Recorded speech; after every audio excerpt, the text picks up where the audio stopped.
Filosofía general de la naturaleza. Filosofía general de la naturaleza. Entre los problemas más difíciles de una teoría de la ciencia no empírica, pero que al mismo tiempo es realista, se cuenta sin duda la cuestión de que si es posible y cómo alcanzar una relación real que trascienda a la conciencia, por caminos a priori y no empírico-inductivos. Las ciencias de la naturaleza, especialmente de la física, que desde más o menos a mediados del siglo XIX se está entregando en medida creciente al empirismo y al positivismo, y que a pesar de su afición filosófica creciente, elude de varias maneras la reflexión filosófica encaminada a la problemática de los fundamentos. Entonces tenemos así, por un lado, solo un positivismo consecuente, que ciertamente aguanta una crítica inmanente, pero no puede menos llegar a la conclusión de que nuestra ciencia no constituye ningún saber. Entonces no puede alcanzar ni verdad ni probabilidad. Sin embargo, es aquí donde se tienen lugar los procesos filosóficos, en particular de la filosofía natural, preñados del futuro, y quien quiere elevarse por encima del positivismo no podrá dejar de lado el volverse hacia estos campos de serio y sobre trabajo sobre los problemas, sin prejuicio de deber rechazar con la misma energía que una precipitada tendencia conciliadora del deseo de construir imágenes metafísicas del mundo. En la crítica de la fundamentación empirista de la ciencia, por ejemplo, cuando se axiomatiza alguna porción de la teoría física, se construye un sistema de relaciones en el que se defiende exactamente cada relato. Entonces, se hace el enlace de estos relatos y de las relaciones según reglas tautológicas de transformaciones fijadas de antemano. Los axiomas tienen validez solo por lo que los atañe a su validez formal en el sistema y a su independencia lógica como proposiciones básicas, sin que esto quiera decir que no son posibles otras proporciones básicas para el mismo campo experimental. En el sentido clásico filosófico, los axiomas, por el contrario, poseen el carácter de proposiciones fundamentales que no son sustituibles, cuya fundamentación última es el capital de la filosofía, pues una auténtica proposición fundamental ni puede mostrarse lógicamente ni tampoco asegurarse por la vía empírica inductiva. En el caso del punto de vista empírico-sensualista, la cuestión acerca de la cognoscibilidad de la realidad natural la resuelven todas las teorías sensualistas del conocimiento, diciendo de que no es posible hablar en rigor de una naturaleza que no sea tocada, pues no tenemos sino percepciones sensibles, cuya índole se halla determinada en el grado máximo por el proceso de la percepción y del conocimiento. Entonces, el instrumento descriptivo por excelencia serían las matemáticas y la ley de la naturaleza, que representaría más o menos la descripción acabada de una conexión de percepciones. Desde el punto de vista kantiano, la cosa en sí es incognoscible, porque nos aparece siempre revestido de las formas de nuestra facultad de percepción y de conocimiento. Entonces todas las categorías constituyen parte de estas formas o se desprenden de ellas, por lo que nos es imposible retrotraernos del ser radical de las cosas. La ciencia de la naturaleza, con todas sus teorías y especulaciones, jamás fue más allá del mundo de los fenómenos o de la realidad empírica, pero dentro de esta esfera puede alcanzar conocimientos ciertos e indiscutibles. Ahora bien, hemos visto un poco las características de la filosofía natural en cuanto a que se diferencian con la filosofía de la ciencia, y también hemos abarcado uno de los problemas y preguntas centrales en los que se aboca este apartado de la filosofía. Y dentro de todos estos presupuestos epistémicos que pueden ser tomados en cuenta, surge el problema del orden, que tiene que ver con la naturaleza. Es más o menos la manera en la que puede ser dividida. El orden abarca toda la realidad y se trata de un concepto cuasi trascendental, por lo que no se puede definir el concepto de orden sin partir de las ideas previas que ya lo suponen. Entonces, uno de los rasgos más importantes del orden es el carácter relacional.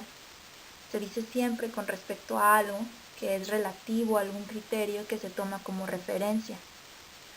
Entonces, más o menos podemos suponer que el orden es relativo, porque se trata de orden en relación a cierto criterio determinado. Entre los problemas más difíciles de una teoría de la ciencia no empírica, pero que al mismo tiempo es realista, se cuenta sin duda la cuestión de que si es posible y cómo alcanzar una relación real que trascienda a la conciencia por caminos a priori y no empírico-inductivos. Las ciencias de la naturaleza, especialmente de la física, que desde más o menos a mediados del siglo XIX se está entregando en medida creciente al empirismo y al positivismo, y que a pesar de su afición filosófica creciente, elude de varias maneras la reflexión filosófica encaminada a la problemática de los fundamentos. Entonces tenemos así por un lado solo un positivismo consecuente, que ciertamente aguanta una crítica inmanente, pero no puede menos llegar a la conclusión de que nuestra ciencia no constituye ningún saber. Entonces no puede alcanzar ni verdad ni probabilidad.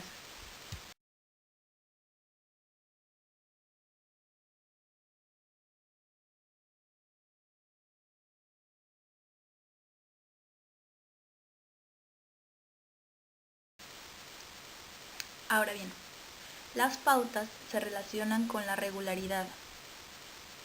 Una configuración o ritmo suponen que existen sistemas o procesos naturales que poseen una determinada estructuración y que se produce de modo natural. Entonces, por ese motivo, se repiten en diferentes casos individuales.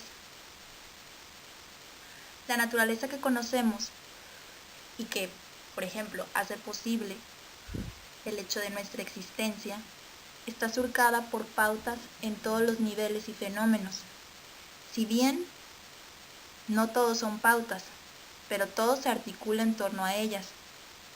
Las ciencias buscan el conocimiento detallado de dichas pautas y cada avance científico significa el encontramiento de las mismas. Sin embargo, existe otro paso fundamental en el orden natural, que es la existencia no solo de pautas, sino de organización. En este apartado, hay que tener bien claro que el orden no equivale a la organización. La idea de organización tiene un sentido activo que no siempre se encuentra en la idea del orden, y además sugiere algo mucho más elaborado. Ahora bien, dentro del orden y la organización en la naturaleza existe una diversidad de niveles naturales, dentro de los cuales se pueden distinguir tres: el físico-químico, el astrofísico y el biológico. Dentro del primer nivel, que es el físico-químico, es aquel que consta de los componentes microfísicos, como las partículas subatómicas, los átomos, que son compuestos por partículas, las moléculas y las macromoléculas, que son compuestas por partículas y átomos. Y a partir de ellos se forman elementos que pueden ser agregaciones y se pueden encontrar en estado líquido, sólido o gaseoso. En el nivel astrofísico se consta de estrellas que se agrupan en galaxias y de planetas. Las estrellas contienen un núcleo en el que se dan a una temperatura de millones de grados reacciones de fusión nuclear en las cuales los núcleos de hidrógeno se fusionan y producen núcleos de hielo, y liberando una gran cantidad de energía. Por eso es que las estrellas tienen luz propia y pueden verse desde la Tierra aunque se encuentren a miles de distancias inmensas de nosotros. En cambio, los planetas son agrupaciones simples de materia que pueden ser en un estado líquido, sólido y gaseoso y por ende no tienen luz propia. Ahora, en el caso de las galaxias, pues sabemos que se componen de estrellas que tienen su origen en la contracción gravitacional del gas interestelar compuesto principalmente por hidrógeno y helio. Las estrellas contienen casi toda la materia conocida. Son agregaciones enormes de la materia que responden a principios físico-químicos muy simples. como son fenómenos que se desarrollan en torno al núcleo estelar, que es un gigantesco horno de fusión termonuclear. Y bueno, aunque su vida suele ser muy larga, atraviesa por diferentes etapas y tienen un fin. Es importante recalcar que en los procesos desarrollados en el interior de las estrellas se forman materiales básicos que sirven para la construcción de los planetas y los vivientes. Así que la vida que conocemos depende de la energía que proporciona una sola estrella, que es el Sol.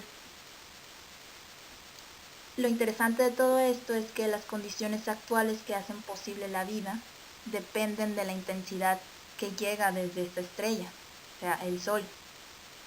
Cuando todo esto cambie en el futuro, hay que ser conscientes de que no se darán todas las formas de vida que ahora conocemos. Y claro, pues, esto incluye la de nosotros. Ahora bien, hemos visto un poco las características de la filosofía natural en cuanto a que se diferencian con la filosofía de la ciencia, y también hemos abarcado uno de los problemas y preguntas centrales en los que se aboca este apartado de la filosofía. Y dentro de todos estos presupuestos epistémicos que pueden ser tomados en cuenta, surge el problema del orden, que tiene que ver con la naturaleza. Es más o menos la manera en la que puede ser dividida. El orden abarca toda la realidad y se trata de un concepto cuasi trascendental, por lo que no se puede definir el concepto de orden sin partir de las ideas previas que ya lo suponen. Entonces, uno de los rasgos más importantes del orden es el carácter relacional. Se dice siempre con respecto a algo que es relativo a algún criterio que se toma como referencia. Entonces, más o menos podemos suponer que el orden es relativo. Ahora bien, a manera de conclusión de todo lo que hemos visto, entendemos por naturaleza al conjunto de todas las cosas corpóreas y de los fenómenos que están vinculados a ellas, cuya existencia y modo de ser son totalmente independientes de nuestra voluntad y de nuestra acción. Sin embargo, no es una definición unívoca, lo que conduce derechamente a toda una serie de cuestiones dificilísimas que constituyen la problemática de los fundamentos en la filosofía natural, que así fue como empezamos esta exposición, con los diversos puntos de vista que se han tratado de abordar en base a la filosofía natural y de la ciencia. Y es que pocas veces nos percatamos de que muchas veces nuestros juicios acerca de la naturaleza no son sino interpretaciones de lo observado y han sido obtenidos muy a menudo por caminos muy intrincados, de los cuales apenas tenemos conciencia, por lo que no derivan de modo exclusivo y directo de los hallazgos de la percepción. Entonces, todo esto nos lleva a la situación actual de la problemática, que, volviendo a lo que menciono al principio, es aquí donde tienen lugar los procesos filosóficos, en particular de la filosofía natural, porque quien quiere elevarse por encima del positivismo o del empirismo no podrá devolverse hacia estos campos de serio y sobrio trabajo sobre los problemas, sin el prejuicio de deber rechazarlos con la misma energía que una precipitada tendencia conciliadora del deseo de construir imágenes metafísicas del mundo.